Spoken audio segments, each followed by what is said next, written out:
Hello and welcome back to வித்யாவுடன் கதை கேளு.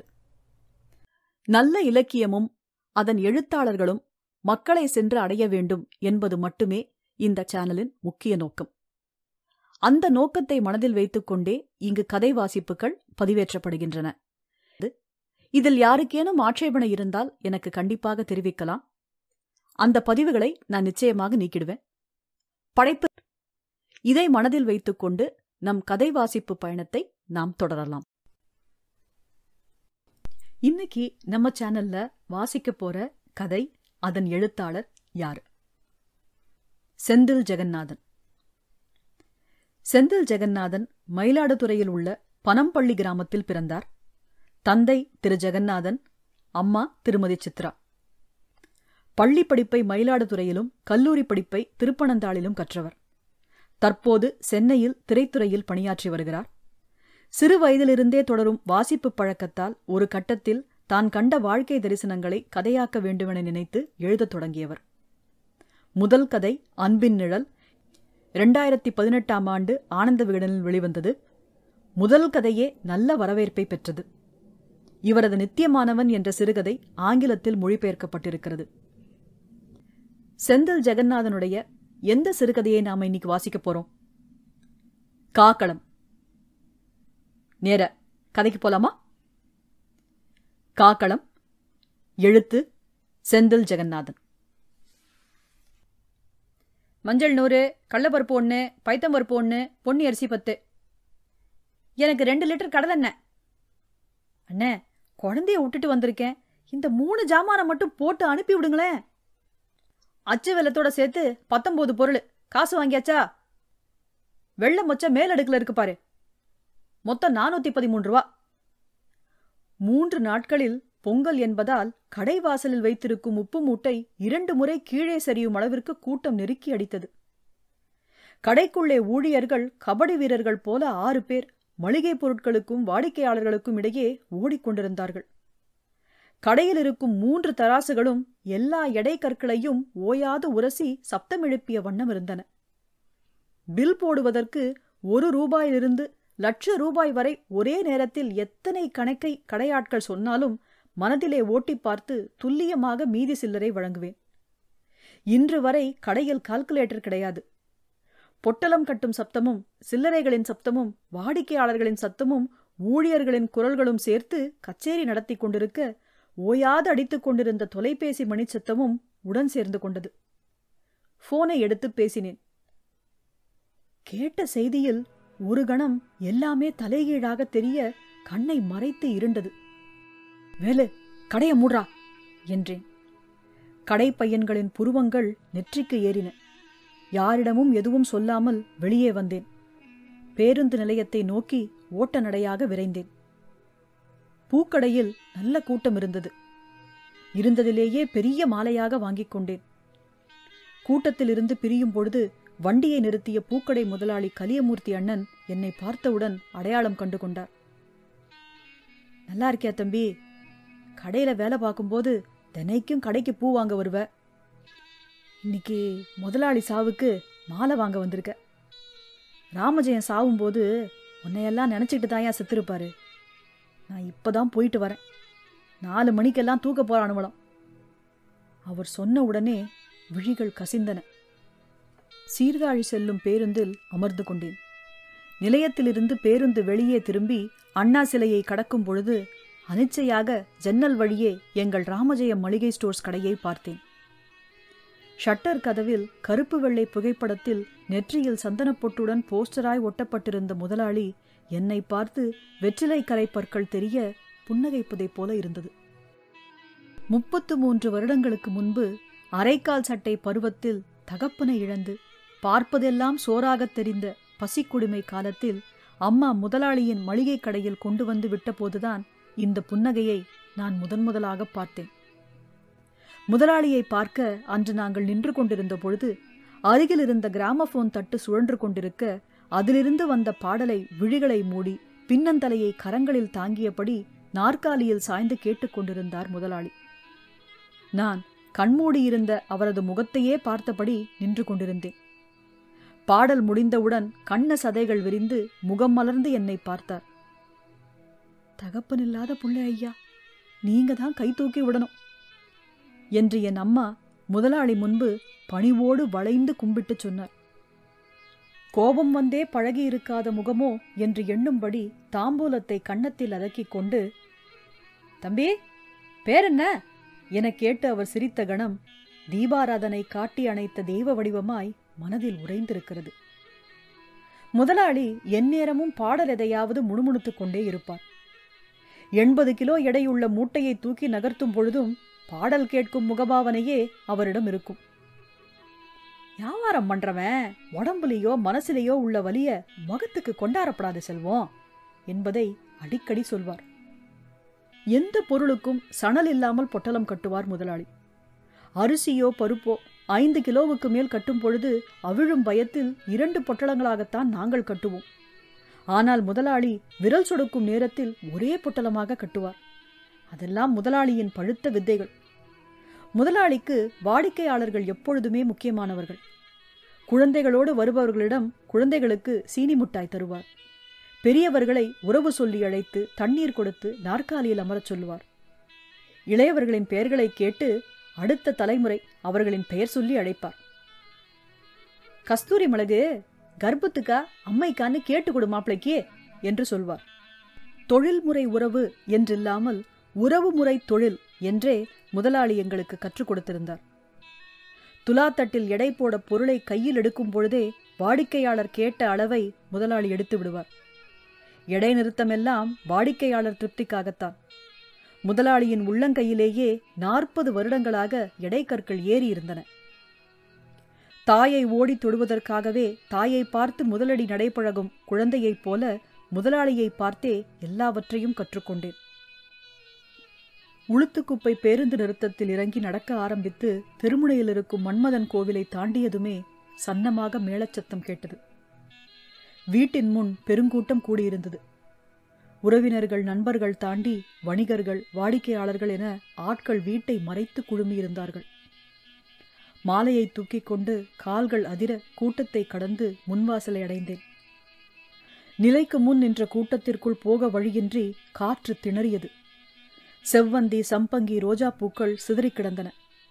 காம்போடு இருக்கும் ஒவ்வொரு பூ மீது அடி வைக்கும் பொழுதும் உள்ளங்காலில் கோழிக்குஞ்சு மிதிப்படும் பதற்றத்தை நெஞ்சு உருவாக்கியதால் கவனத்தோடு கூட்டத்திற்குள் எட்டு வைத்தேன். கூடத்திற்கு உள்ளே மாலை போடுவதற்கு காத்திருந்த நபர்களின் கூட்டம் நீண்டிருந்தது. கீழே வட்டமாக அமர்ந்து பெண்கள் ஒருவர் தோளில் மற்றவர்கள் கைகளை போட்டபடி கூட்டுக்குரலாக ஒப்பாரி பாடிக்கொண்டிருந்தார்கள். பூக்களும் ஊதுவத்தியும் கலந்த மனம் நாசியை துளைத்து உள்ளுக்குள் இறங்கியது. எனக்கு அழுகை முட்டிக்கொண்டு வந்தது. விரல்கள் நடுங்கின. கையிலிருந்து மாலை கீழே விழுந்துவிடக்கூடாது என்று இறுக பிடித்துக் கொண்டேன். உடல் விதிர்விதிர்த்தது. கண்ணாடி பெட்டிக்குள் முதலாளியை பார்த்தவுடன் அவர் மேலே விழுந்து கதறி கூப்பாடு போட்டு விடுவேனோ என்ற கலக்கம் நெஞ்சில் சரசரவென பரவியது. அப்போதுதான் கிளாரினட்டிலிருந்து மாலை பொழுதின் மயக்கத்திலே நான் கனவு கண்டேன் தோழி என்ற பாடலுக்கான இசை புறப்பட்டது. கடும் வெயிலில் உடல் வியர்க்க நின்று கொண்டிருப்பவன் தலைக்கு மேல் திடீரென புங்கை மரம் தோன்றியது போலிருந்தது எனக்கு.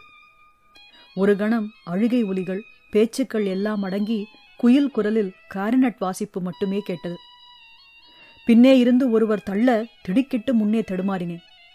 சந்தனப்பொட்டு, வெற்றிலை குதப்பலுடன் கண்ணாடி பெட்டிக்குள் கடைக்கு புறப்பட தயாராகி இருப்பதை போன்ற தோற்றத்துடன் கால் நீட்டி படுக்க வைக்கப்பட்டிருந்த முதலாளியை பார்த்ததும் துணுக்குற்று முகத்தில் குபுக்கென்று வெப்பம் படர்ந்தது. குளிர்பெட்டியும் நெற்றியில் இருந்த 1 ரூபாய் நாணயமும் மட்டுமே அவருக்கு உயிரில்லை என்பதை சொல்லியது. இறந்தும் அவர் முகத்தில் சவக்களை வராமல் எப்பொழுதும் போல தெய்வீகமே பொலிந்திருந்தது. முதலாளியை பார்த்து கொண்டிருந்தேனே தவிர ஆச்சரியமாக என் கண்ணிலிருந்து ஒரு சொட்டு கண்ணீர் கூட வரவில்லை. முதலாளி முகத்தை உற்று பார்த்தேன். இப்போதும் வரவில்லை. காதில் மாலை பொழுதின் மயக்கத்திலே கிளாரினட் ரீங்கரித்தது. காதை அடைத்துக்கொண்டு அழத்துடித்தேன். கிளாரினட் எனக்குள்ளே ஒலித்துக்கொண்டே இருந்தது. பல்லவியை தொடர்ந்து 4 முறை வாசித்தவன் சரணத்திற்காக இடைவெளி எடுத்துக்கொண்ட போதுதான் நான் இருப்பது சாவு வீடு என்ற நினைப்பு வந்தது. முதலாளியின் சடலத்தை சுற்றிலும் நின்று கொண்டிருந்தவர்கள் கரங்களை விரித்தும் முகத்தில் அடித்துக்கொண்டும் அழுதார்கள். என்னோடு கடையில் வேலை பார்த்த கணபதி என் கையை பிடித்துக்கொண்டு, ஐயோ செல்வம், முதலாளி நம்மளையெல்லாம் விட்டுட்டு போயிட்டாரே என்று கதறினான். அவன் அழுவதை பார்த்தும் எனக்கு துளியும் கண்ணீர் வரவில்லை. முதலாளியையே மறுபடியும் பார்த்து கொண்டிருந்தேன்.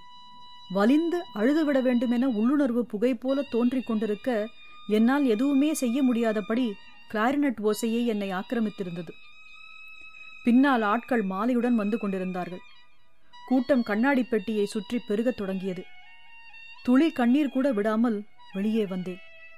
செருப்புகள் வெளியே சிதறி கிடந்தன. ஏற்கனவே முதலாளிக்கு போடப்பட்ட மாலைகள் ஒரு திண்ணை முழுவதிலும் சிறு மலர் குன்றாய் கிடந்தன. இப்போது வீடு வரை உறவு என்ற பாடலை அவன் வாசிக்கத் தொடங்கியிருந்தான். விசுப்பலகைகளும் நாற்காலிகளும் வரிசையாக போடப்பட்டு வெள்ளை வேட்டிகளும் லுங்கிகளும் அமர்ந்திருந்தன. ஒரு பேண்ட்டுக்கு பக்கத்தில் இடம் இருக்க நான் அங்கு சென்று அமர்ந்து கொண்டேன். அருகிருந்தவரின் கைகளினூடாக அந்த கலைஞனை பார்த்தேன். 20 to 23 வயது இருக்கலாம். கன்னத்தை முழுமையாக கொள்ளாத தாடிக்கு பக்கத்தில் ஒரு நரம்பு ஓடிக்கொண்டிருந்தது. வலது கை கட்டை விரலின் பிடிமானத்தில் இருந்த கிளாரினட்டின் மீது கூட்டமாக சிட்டுக்குருவிகள் தானியம் கொத்துவதைப் போல மற்ற விரல்கள் மீட்டிக்கொண்டிருக்க, சுண்டு விரல்கள் அதன் வாலை போல துள்ளி கொண்டிருந்தன. பயணமான வாசிப்பாக இருந்தது. அவனை சுற்றி அமர்ந்திருந்தவர்களில் பெரும்பாலானோர் அவர்களை மறந்து விரல்களால் பெஞ்சில் தட்டியோ கால்களை ஆட்டியோ அவன் வாசிப்பை பாராட்டிக் கொண்டிருந்தனர். தன்னிலை மறந்து கண்மூடி வாசிப்பதிலிருந்து அவன் கூட்டத்திற்காக வாசிப்பவனில்லை என்று உணர்த்தியது. அறிமுகமே இல்லாம மனச தொடரவன் கலைஞன் என்று முதலாளி அடிக்கடி சொல்லுவார். கிளாரினட் கலைஞன் வாசிக்க வாசிக்க அவனை பாராட்ட முதலாளியே எழுந்து வந்து விடுவாரோ என்று தோன்றியது. முதலாளி மிக தீவிரமான இசை ரசிகர். காலையில் சாதகம் செய்யும் நாதஸ்வர கலைஞர்கள் இருக்கும் தெருவழியே நாதஸ்வர இசையை கேட்டபடியே வரவேண்டும் என்பதற்காக 2 தெரு சுற்றி கொண்டு வருவார். எங்கள் கடையில் இருந்த நேஷனல் பானசானிக் டேப் ரெக்கார்டரில் எந்நேரமும் திருவாவடுதுறை ராஜரத்னம் பிள்ளையோ காரக்குறிச்சி அருணாச்சலமோ மாற்றி மாற்றி வாசித்து கொண்டே இருப்பார்கள். அப்போதெல்லாம் கல்லாவின் முன் அமர்ந்திருக்கும் முதலாளியை பார்க்கும் பொழுது தண்ணீர் மீது எடையிழந்து அமர்ந்திருப்பவரைப் போல தோன்றும். கோவில்களுக்கு நன்கொடை கொடுக்கும் பொழுது இன்ன ஊர் நாதஸ்வர குழுவினரை வரவழைக்கலாம் என்று விழா கமிட்டியினருக்கு யோசனை சொல்லுவார். உள்ளூர் திருவிழாக்களுக்கு சொந்த செலவில் கச்சேரி புக் செய்வார். கச்சேரியில் தன் மனங்கவரும் கலைஞனிடம் சென்று அவரின் 2 கரங்களையும் தன் உள்ளங்கைகளுக்குள் வைத்துக்கொண்டு, பிரமாதம் தம்பி, கடைசியா அந்த பொடி சங்கதி ஒன்று போட்டீங்க பாருங்க, அட்டகாசம் என்று சொல்லிவிட்டு பாக்கெட்டில் இருக்கும் பணத்தை அப்படியே எடுத்து அன்பளிப்பாக கொடுத்து அவரை நெஞ்சுக்கு நேரே கரங்குவித்து வணங்குவார். வாத்தியக்காரரின் விழிகளில் ஒரு கணம் பெருமை மின்னும். சீர்காழி கோவிந்தராஜனோ MS சுப்புலட்சுமியோ பாடினால் உடன் சேர்ந்து சாதகம் செய்யும் மாணவனைப் போல முதலாளியும் அவர்கள் குரலடியை பிடித்து கொண்டு பாடுவார். இடையிடையே குரல் சறுக்கும் போதெல்லாம் தான் ஸ்ருதி விலகி பாடுவதை கடை ஊழியர்கள் நாங்கள் எங்கே கண்டுபிடித்து விட்டோமோ என்று எங்களை நோக்கி கண்களால் சிரிப்பார். நாங்களோ முதலாளி விளக்கிச் சொல்லும் வரை கர்நாடக சங்கீதம் என்பதையே கன்னடத்தில் பாடப்படும் பாட்டு என்றுதான் நம்பிக்கொண்டிருந்தோம். நாதஸ்வரமோ பாடலோ எந்த இசை கச்சேரியாக இருந்தாலும் முதலாளி விரைவாக கடையடைக்கச் சொல்லிவிட்டு என்னையும் அழைத்து கொண்டு புறப்படுவார்.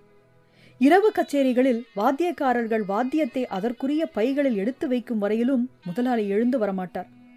வயலின் வாசிச்ச அந்த பையன் பேரு வைத்தீஸ்வரனாம்டா, என்ன பிரமாதமா வாசிச்சான் பாத்தியா? அவர் சொல் எல்லாவற்றுக்கும் தலையாட்டிக் கொண்டே இருப்பேன். இரவு கச்சேரி பார்க்க செல்லும் போதெல்லாம் நான் தூங்கி விடுவேன் என்று முதலாளிக்கு தெரியும். இருப்பினும் அந்த கலைஞர்கள் குறித்து அவர் என்னிடம் சிலாகிப்பதெல்லாம் தனக்குள்ளே சொல்லிக் கொள்வதுதான். ஒரு பெருமழை காலத்தில் வைத்தீஸ்வரன் கோவிலுக்கு கச்சேரி பார்ப்பதற்காக நானும் முதலாளியும் புறப்பட்டோம். திருநன்றியூர் தாண்டியதும் வெட்டாற்றில் வெள்ளம் நிறைந்து கழுத்தளவில் தண்ணீர் பெருவெள்ளமாய் ஓடிக்கொண்டிருந்தது. நீரின் சத்தமும் வயல்வெளிகளின் சத்தமும் நடுக்கத்தை உண்டாக்கியது. ஆறுதலாக நிலா ஒளி பொழிந்து எல்லாவற்றையும் துலக்கி காட்டியது. முதலாளி, திருப்பி போயிடலாங்களா என்று கேட்டேன். திருப்பி போறதாவது? யாரா அவன் முட்டி சத்தவனாட்டம், இறங்கடா என்று ஆட்காட்டி விரலாலேயே அதட்டினார். ஐயோ முதலாளி, நீச்சல் தெரியாதுங்க என்று குரலை உள்ளுக்கிழுத்தேன். முதலாளி அந்த இருட்டிலும் கண்ணத்தசைகள் விரிய பளீரென சிரித்தபடி, இத்தென்னடா 10 தப்படி தாண்டினா கரை, உடம்ப சிலுப்பி கையையும் காலையும் தம்பட்டம் அடிச்சா நீச்சல். அதெல்லாம் போயிடலாம் வா, கச்சேரிக்கு நேரமாயிரும் என்று அவர் ஏதோ மேடை ஏறப் போவதைப் போல வேட்டியை தார்பாய்ச்சி கட்டிக்கொண்டு நீரில் இறங்கினார். தண்ணீரில் இறங்குவதற்கு முன்னரே உடற்சதைகள் ஆட்டமெடுத்தன. தொடைகளின் நடுக்கத்தில் இருந்த காலை மெதுவாக தண்ணீரில் வைத்து மூச்சை இழுத்து விட்டேன். ஒரு கணம் தண்ணீரில் அடித்துக்கொண்டே போய் சேமங்கலம் வயல்வெளியில் உவ்விய உடலாய் கரை ஒதுங்குவதாக எண்ணம் மின்னலென தோன்றியதும் உடலை சிலுப்பிக் கொண்டேன். அதீத குளிரில் இருந்த நீரில் இறங்கியதுமே காலை மேலே தூக்கினால் உடல் அமிழ்ந்து விடுமோ என்று உடலை உந்தி மூச்சை அடக்கி கைகளையும் கால்களையும் வேக வேகமாக வீசினேன். எதையோ பற்றி கொள்ள தேடுபவனைப் போல கைகளால் தாவி தாவி தண்ணீரில் அடித்ததில் மூச்சிரைத்தது. கால்கள் சேற்றுக்குள் அமிழ்வதைப் போல இழுத்தன. கால்களை உந்தி உந்தி நீந்தினேன். கரையில் ஈரமாய் நின்றிருந்த முதலாளி என்னை நோக்கி கரம் நீட்டினார். அவரை பிடித்து மேலேறியதும் மொத்த உடலும் ஒரு கணம் மேலெழும்பி அடங்கி நெஞ்சு இறைத்தது.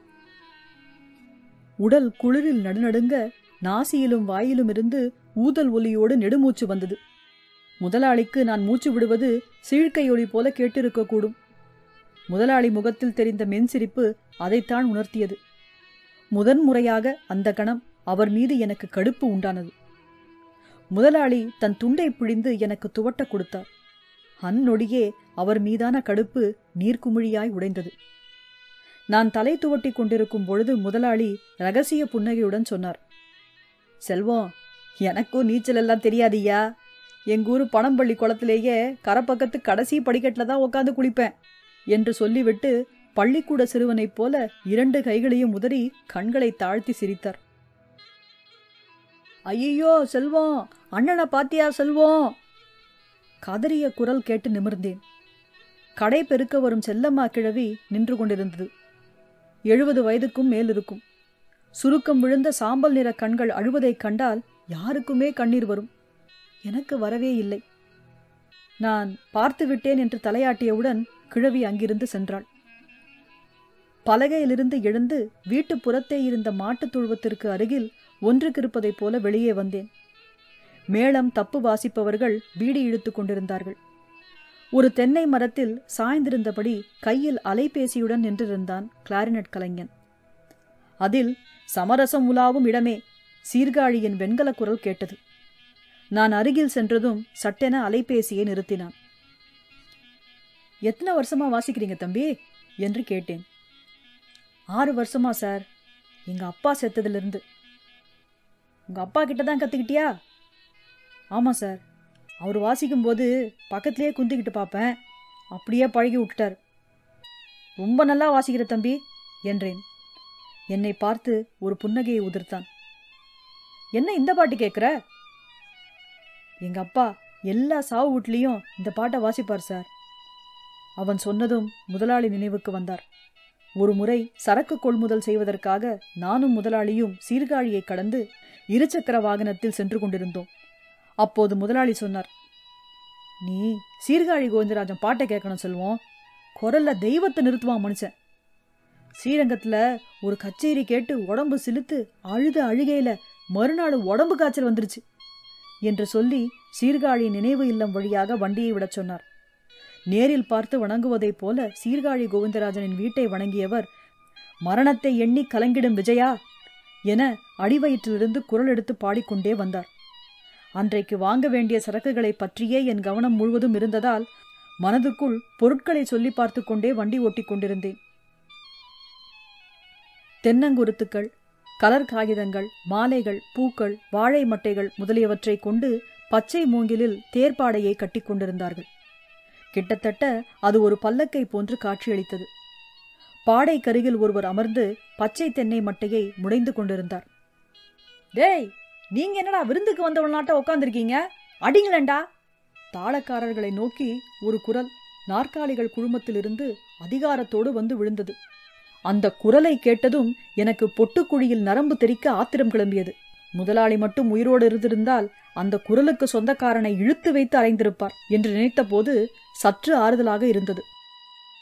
8 அடுக்கு மாளிகையில் ஏற்றி வைத்த என் கணவன் விட்டுவிட்டு போனானடி என்று வாசிக்க துவங்கிய கிளாரினட் துயரூட்டுவதற்கு பதிலாக துக்கத்தை வடிகட்டி மனத்துள்ளலை அளித்து உடலை சிலிர்க்கச் செய்தது.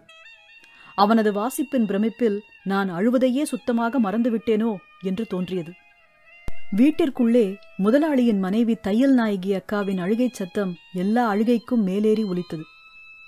எப்போ வீட்டுக்கு வந்தாலும் நம்ம வீட்ல சாப்பிட வயிற்றுல இடம் ஒதுக்கிட்டு வா செல்வோம் என்ற தையல் நாயகி அக்காவின் கருணை தோய்ந்த வார்த்தையில் எத்தனை நாள் உயிர் தெழுந்திருப்பேன்.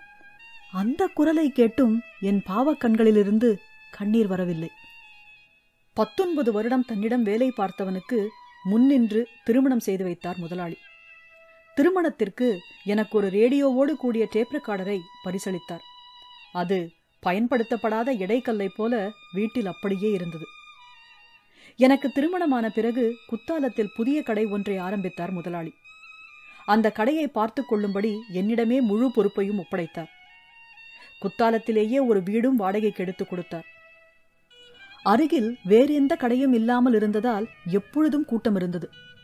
முதலாளி சொல்லிக் கொடுத்திருந்த அணுகுமுறைகள் எளிதில் வாடிக்கையாளர்களிடம் அபிமானத்தை பெற உதவின. நாளுக்கு நாள் நண்பகலுக்கு முன்பே கல்லாவில் காசை போட்டால் சப்தமெழுப்பாமல் விழும் அளவுக்கு வியாபாரம் நெடுநெடுவென வளர்ந்தது. வாரத்திற்கு ஒரு முறை கணக்கு வழக்கை சமர்ப்பிக்க நான் மயிலாடுதுறைக்கு போய் வருவேன். முதலாளி கும்பகோணத்திற்கு வேலையாய் போகும்போது கடைக்கு வந்து என்னை பார்த்துவிட்டு போவார். மனைவி குழந்தை என்று ஆன பின்பு சிறிது சிறிதாக தேவையின் கொடிகள் என் மீது படர ஆரம்பித்தன. என் உடலெங்கும் சுற்றிவிட்ட அந்த கொடி ஒரு கட்டத்தில் என் கழுத்தை வளைத்துக் கொண்டது. ஒரு முறை என் மனைவி கேட்ட 100 ரூபாயை அன்றைய வியாபாரத்திலிருந்து எடுத்து தனியே வைத்துக் கொண்டேன். 2 நாள் கழித்து வரவேண்டிய முதலாளி அன்றைக்கே வந்தார். முதலாளியிடம் அன்றைய கணக்கை ஒப்படைத்த பின்னர் குடும்ப செலவுக்காக நான் எடுத்துக்கொண்ட 100 ரூபாயை பற்றி குறிப்பிட வேண்டுமென நினைத்திருந்தேன். ஆனால் நான் கொடுத்த பணத்தை எண்ணி பார்க்காமலேயே வேட்டியை விலக்கி கால் சட்டைக்குள் வைத்துக் கொண்ட முதலாளி கும்பகோணத்தில் 2 நாட்களுக்கு முன்பு தான் பார்த்து வந்த புல்லாங்குழல் கலைஞரை பற்றி ஸ்லாகிக்கத் தொடங்கினார்.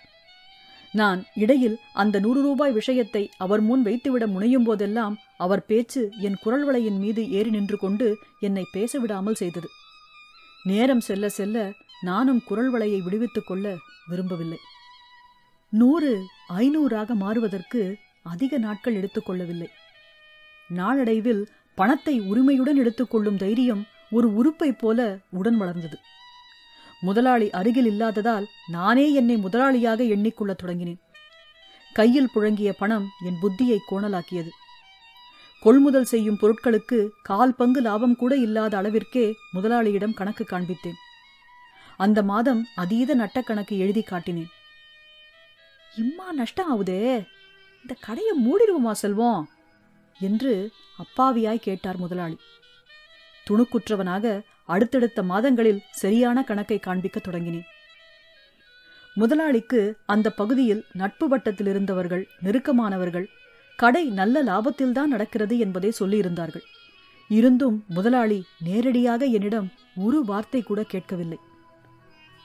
ஆனால் நாளடைவில் முதலாளி வாரத்திற்கு 2-3 முறை கடைக்கு வரத் தொடங்கினார். அவருக்குள் புகையத் தொடங்கிவிட்டது. அது பற்றி கொள்ளக்கூடாது என்று மிகுந்த கவனத்துடன் கணக்குகளை கொடுத்தேன். ஆனால் எண்ணெய் வடிவில் ஊழ் என்னை குப்புறத் தள்ளியது. வழக்கமாக எண்ணெய் கொள்முதல் செய்யும் கும்பகோணம் ஆயில் மில்லில் எடுக்காமல் எனக்கு கமிஷன் வரக்கூடிய திருவிடைமருதூரில் எண்ணெய் வாங்குவதற்கு பணம் கொடுத்திருந்தேன். முதலாளி கடையில் இருக்கும் நேரத்தில் திருவிடைமருதூர்காரன் எண்ணெய் டின்களை எடுத்து வர என் திருட்டுத்தனம் வெளிப்பட்டு மாட்டிக்கொண்டேன். வேறொரு இடத்திலிருந்து வந்த எண்ணெய் டின்னும் அதன் விலையும் புலனாக டின்னுக்கு 100 ரூபாய் லாபம் வைத்து நான் கமிஷன் அடிப்பது முதலாளி கண் முன்னே அம்பலப்பட்டு போனது. இனிமே நீ கடைக்கு வரவானா செல்வம் என்று மட்டும் சொல்லி சணல் கண்டிலிருந்து கயிறு இருப்பதைப் போல என்னை அறுத்தெறிந்தார் முதலாளி.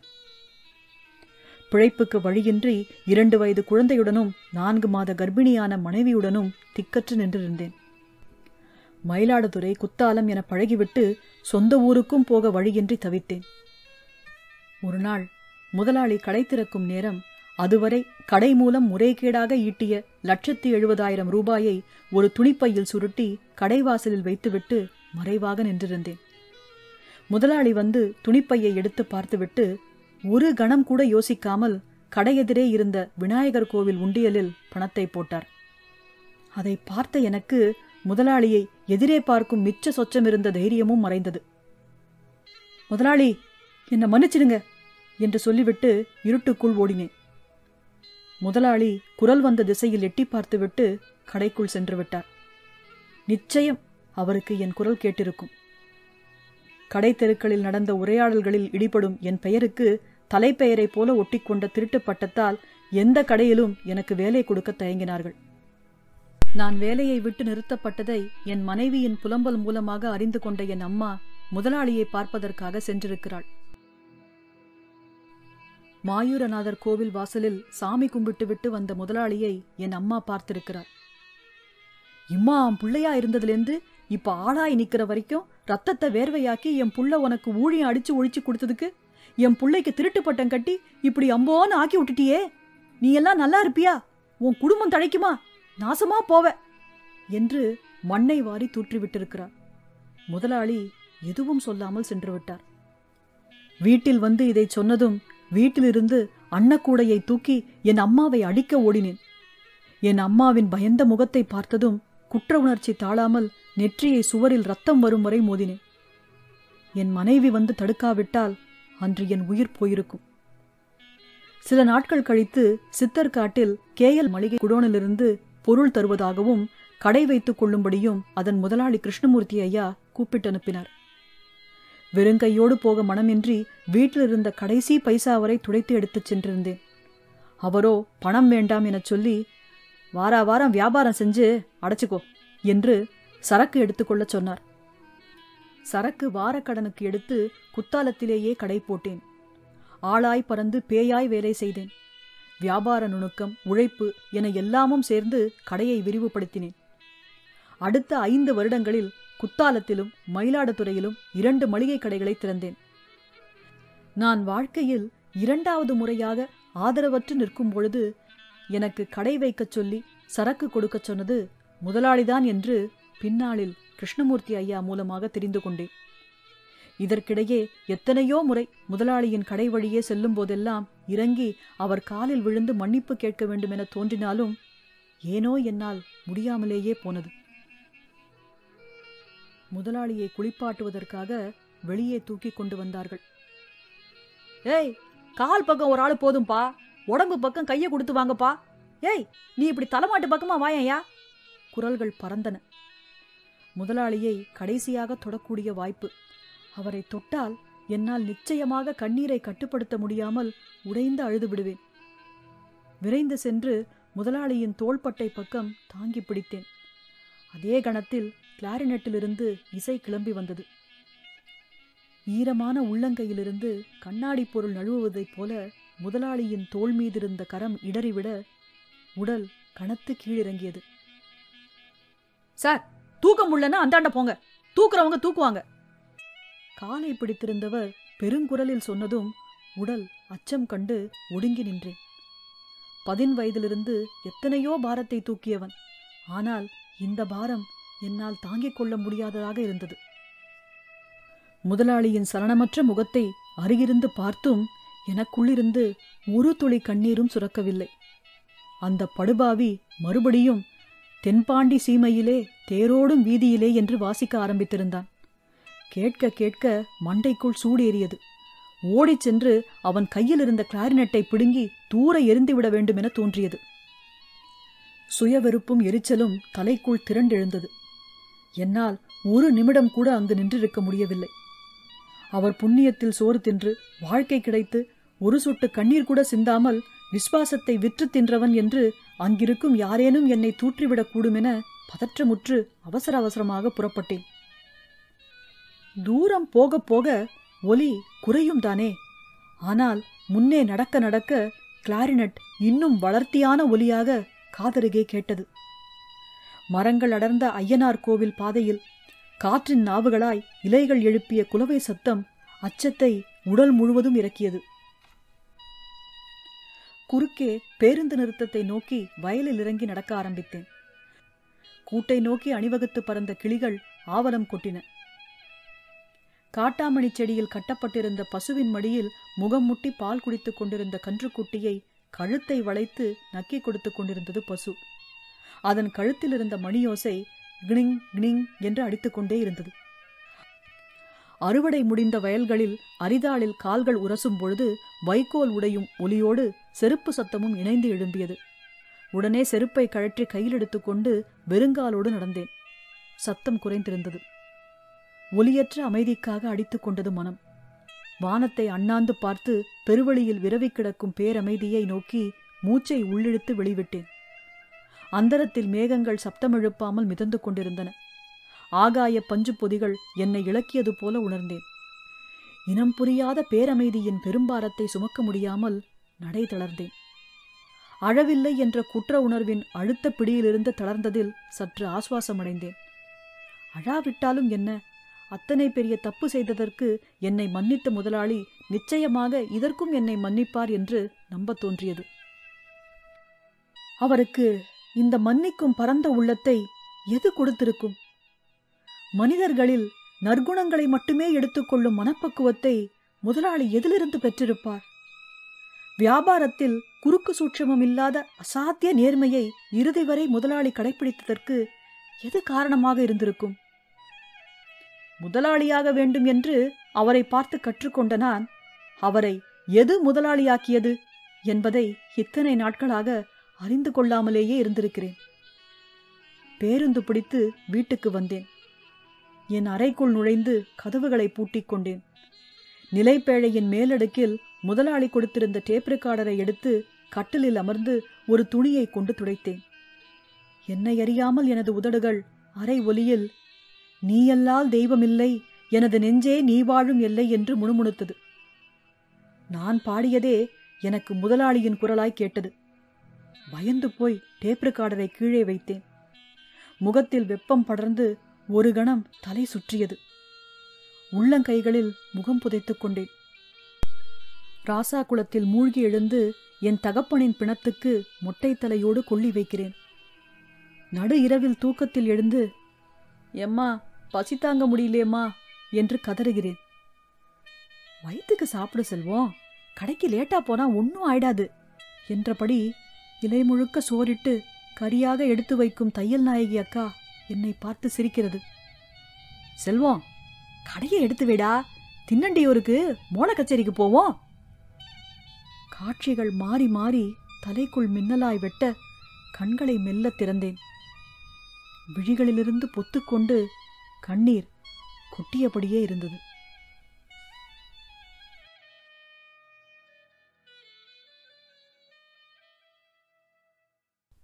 காக்களம் முற்றும்.